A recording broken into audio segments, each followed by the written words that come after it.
Right, good morning. This is Fabian from Shop Talk and Street Fame. It is a beautiful day here in South Florida today. And what we're going to go do right now, we're going to go over Cleet Outlaws top 10 list rules.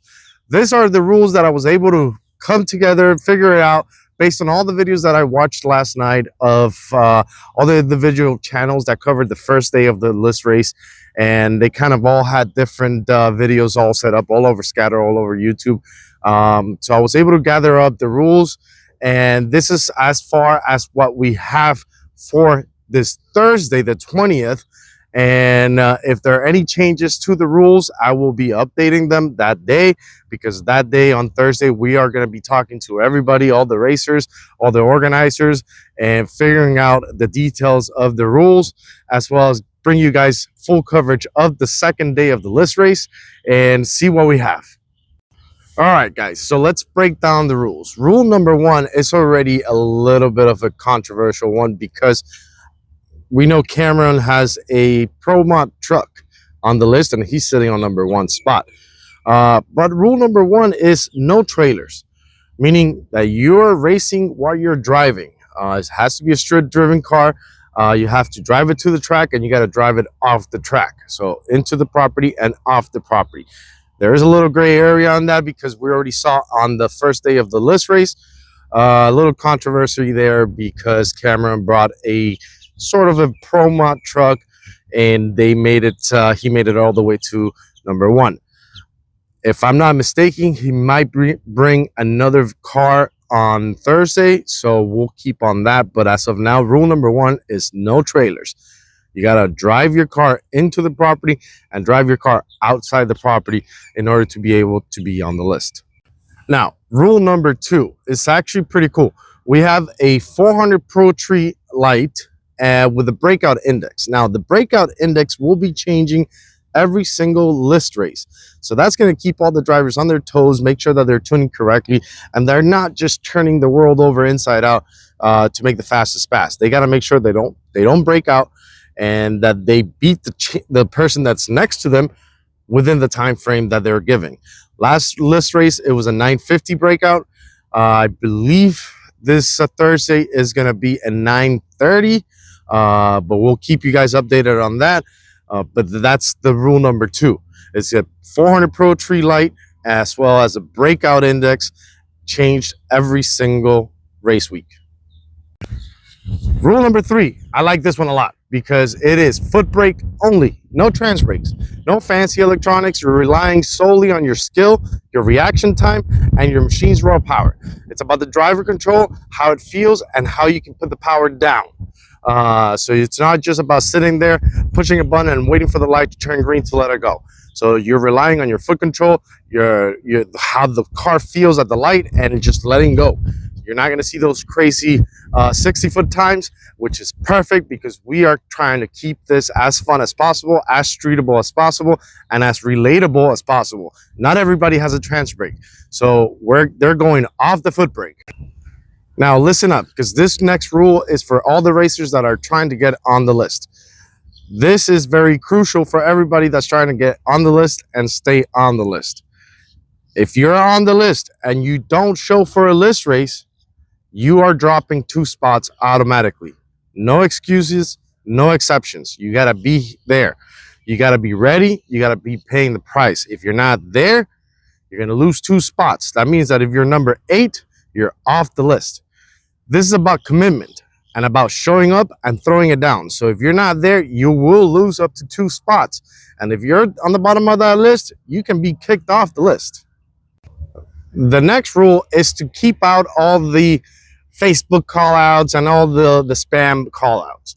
You got to call the person that you're going to be racing in person. So at the list, you got to call them out. Unless you know them personally and you can show a text message or something around those lines, that might be acceptable. They're working on that rule. They're going to fine tune it and see exactly how that's going to work out. But as of now, all the call outs need to be made in person. There's not going to be no social media smack talk. There's not going to be, I've been calling you out for the past 3 weeks. None of that. It has to be in person, and it has to be at the list race. So no crazy online call outs, in person. Regarding the call outs, if you are number 6, you can call all the way up to number 4. So you can only call out up to 2 spots ahead of you. So that's going to keep it very interesting. You don't have to go 6, 5, 4. You can go straight to number 4 because if you're better than number 5, you can automatically go to number 4 as long as they accept it. The last 2 rules are for this number 10 spot. If you're sitting on number 10, you are the gatekeeper of the list. That means that you have to accept 2 off-list callouts per race night. If somebody's trying to get on the list, you have to race at least 2 of them. Now, the following rule is to avoid you having to be racing all night.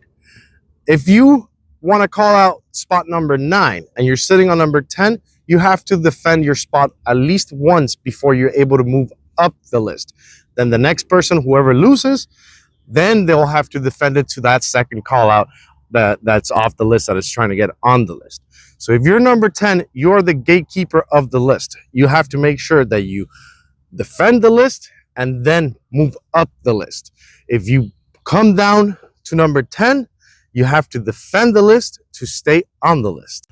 Now, these rules, they're not just about racing, they're about building a community and their culture. They're changing it up a little bit to make sure that they're not just bringing out the fastest, craziest $1 million cars out to the tracks and getting on this particular list. What they're doing is making sure to bring fun back to the tests and tunes. So this list is going to be a very relatable list to a lot of us that can't afford a $1 million car to be able to run 6s. So they're keeping it in the 9s. Maybe they'll touch the 8s once in a while. But it's going to be mostly between the 9s and the 10-second cars. You know, there's no trans brakes, there's no crazy electronics. You got to make sure that you're able to drive your car in, drive your car out. So it's going to be very relatable to all of us who are into drag racing as a whole, but we can't just build a $1 million pro mod. So this list is for that. It's to stay away from those crazy 6-second passes, which we all love. Don't get me wrong. But we also want to be relatable. We want to see what we can do. Maybe one day we'll be able to get in the list, because 9s and nowadays, it's not a crazy number to reach. It's very obtainable. A lot of stock cars are doing 9s. So this list is going to bring all the community together. It's going to have a lot of good competition. And I believe it's going to get very big. Just for the simple sheer that we have not just YouTubers, a lot of famous people in there, but it's also a community event. So because they're doing it on test and tune nights, meaning that if you go into the track and you have a 9-second car that you drove there and you can drive out, you're gonna have your shot at the list. So I love this idea that Cleetus made. And if you want to stay up to date with anything and everything that has to do with the list, make sure that you hit the follow button, make sure that you hit the subscribe button, share with your friends, because on Thursday I will be there to bring you guys full coverage of the list as much as I can. I will have a friend with me to help me film, and I will be trying to talk to all the drivers, the organizers, bringing you guys everything that I can in order to make this channel the list channel for you guys, at least one section of it. I'm still going to be bringing out the other kind of content that I was doing before, which are cars, shop talks, etc. But as of right now, we're focusing on the list because it's a brand new list. And I want to make sure that I'm able to bring it out to you guys in full details with the best coverage possible. So I'll see you guys on Thursday night, and stay tuned, all right? Make sure you hit the follow button, the subscribe button, notification bell, anything and everything to keep up to date with this list.